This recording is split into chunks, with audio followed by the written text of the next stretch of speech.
ফুল ব্লগটা দেখো, কারণ সত্যিও আমি অনেকটা excited.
Welcome to second episode.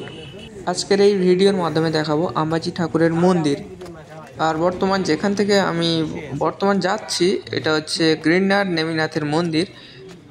এখানে অনেক ধরনের মন্দির তৈরি হচ্ছে, কিন্তু এখানে রয়েছে এখন গ্রিনার নেমিনাথের মন্দির। ওপর থেকে নেমিনাথের ভিউটা দেখো, অনেক মন্দির রয়েছে, বাট এখন চালু রয়েছে নেমিনাথ মন্দির, এখনও এগুলো তৈরি হচ্ছে।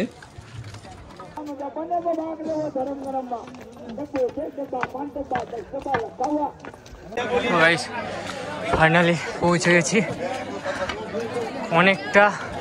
হ্যাঁ, আমার টিমমেটের মধ্যে আমি পুরো পাহাড়ের ওপরে ঠাকুরের মন্দির।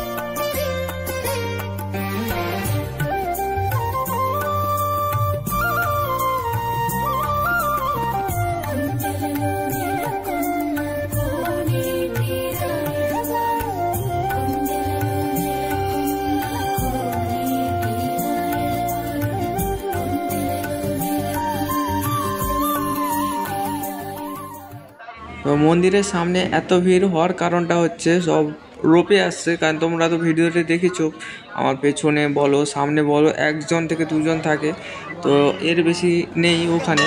তো চলো এখন আমরা মন্দিরে এন্ট্রি করব, আর মন্দিরে কোনো ভিডিওগ্রাফি অ্যালাউ নেই। তো গাইস, ওরা 3 এখন নিচে রয়েছে, এখন আমি একাই এসেছি ওপরে। আর সত্যি বলতে খুব ভালো লাগছে, এতটা আসতে পেরেছি। এরপরে নিচে যাব রিটার্ন, কারণ ওরা বারবার ফোন করছে, একা রয়েছে, প্লাস আমি অনেকটা চলে এসেছি। আর এখানে রোপওয়ে সিস্টেম রয়েছে, রোপওয়ে যদি যেতে চাও তাহলে 800 টাকা করে নেয়।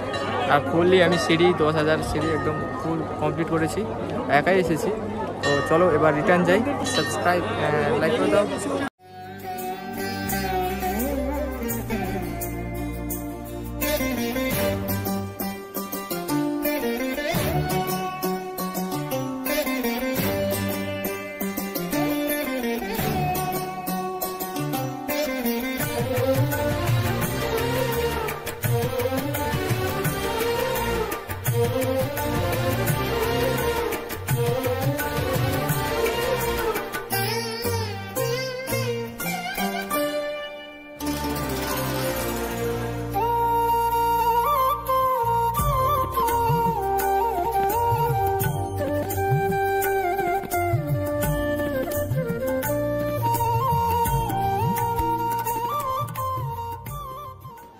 এখন আমি নিচে যাচ্ছি, আর ওরা রয়েছে ওই যে নিচের মন্দিরটা যেটা নেমিনাথ, ওখানেই ওরা দাঁড়িয়ে রয়েছে। আর আমি এখন নিচে নামতে হলে প্রায় 3 থেকে 4 হাজার স্টেপ নামতে হবে, তারপর ওদের সঙ্গে দেখা হবে। ওপর থেকে নিচের ভিউটা খুব দেখতে দারুণ লাগছে, কিন্তু এটা ক্যামেরাতে এতটা ভালোভাবে বোঝা যাচ্ছে না। বাট তোমরা যদি থাকতে ওইখানে তাহলে বুঝতে পারতে ওর ভিউটা খুবই দারুণ। তো গাইস, আমি নিচে নামার সময় তো আমাদের টিমমেটের সঙ্গে দেখা হয়েছে। ওরা এখন বলছে ওপরে যাবে, তো যাচ্ছে। আর আমি এখন কোনো এক দোকানে দাঁড়াবো। আর তোমরা দেখতেই পাচ্ছ এরকম বৃদ্ধ মানুষকে বলতে পারো, বা কেউ যদি না যেতে পারে মাঝ রাস্তায় এসে, তো ওদের জন্য ব্যবস্থা রয়েছে। বাট অনেক টাকা নেয়, 2 থেকে 3 হাজার টাকা শুধু নেয় এই ওপরে নিয়ে যাওয়ার জন্য। वाह वाह, लाठी लेना पड़ेगा यार। कत पैसा निला? 50 টাকা। 50 টাকা। রিটার্ন দিলে 20 টাকা দিবে। রিটার্ন দিলে 20 টাকা দিবে? রে ভাই, তুই কতটা হাইটে যাইতিলা? হ্যাঁ, তাইলে আমি করি না, অনেকটা যাইতে হবে উপরকে। ঠিক আছে, তো দর্শন পাইছো তো? দর্শন সব করলিছি। বাস, 80 কষ্ট করে আমি দিয়েছি।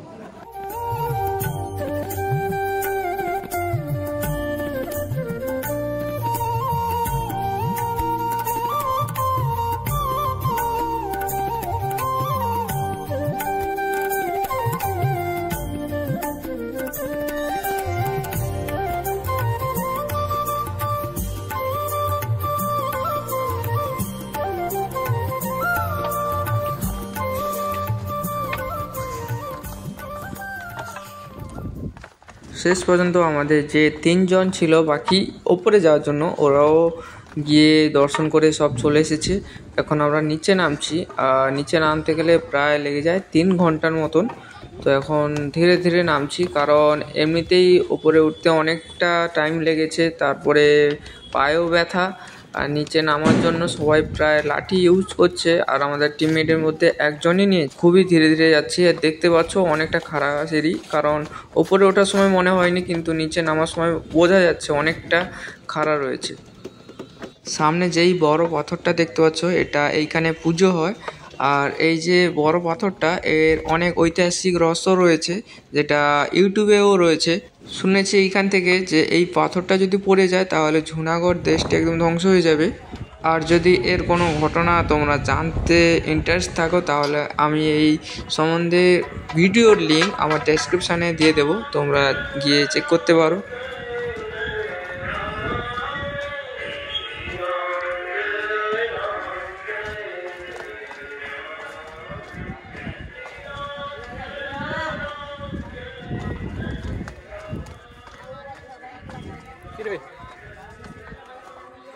তো আমরা এই মুহূর্তে প্রায় 3000-এর কাছাকাছি স্টেপে রয়েছি, আরও এখন 3000 নামতে হবে।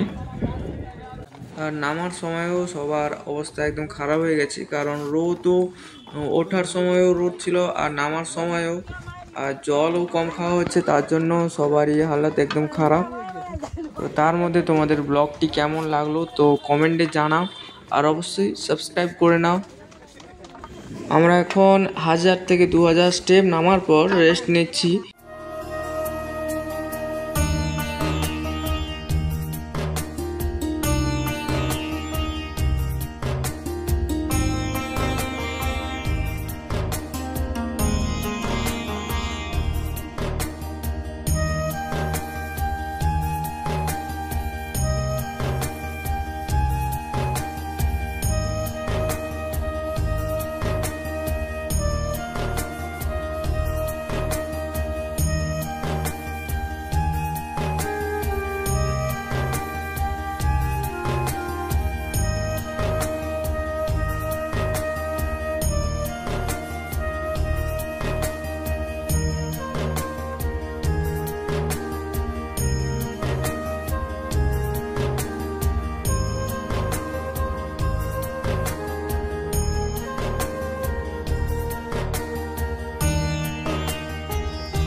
আমরা এখন নিচে এসে একটুখানি রেস্ট নিচ্ছি। তো দেখতে পাচ্ছ পাহাড়ের কতটা ওপরে, আর যেটা সামনে দেখা যাচ্ছে ওটা হচ্ছে নেমিনাথের মন্দির।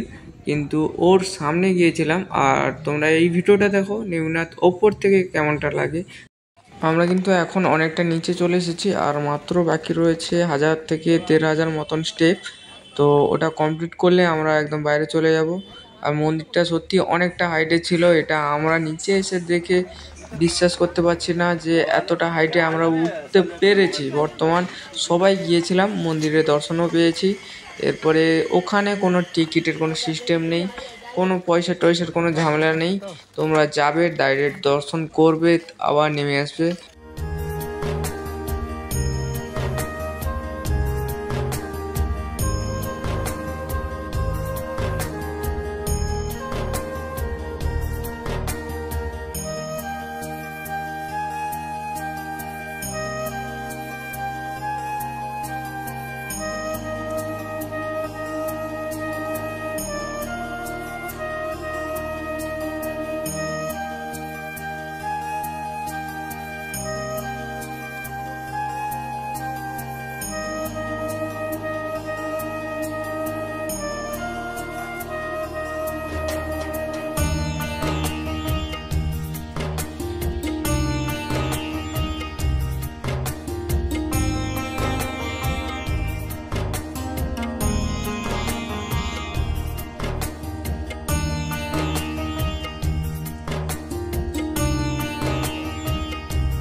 আমরা এখন বাইরে বেরিয়ে পড়লাম।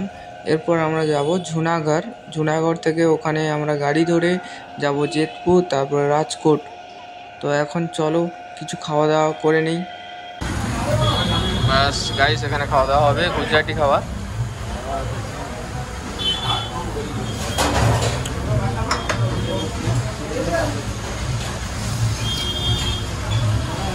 আর এখান থেকে আমরা গাড়ি ধরে যাব ডাইরেক্ট রাজকোট। তো আজকের ব্লগটা এই পর্যন্ত, পরের ব্লগে দেখা যাচ্ছে। আর কি কি ব্লগ চাই তো কমেন্টে জানাও। তো টাটা, বাই বাই।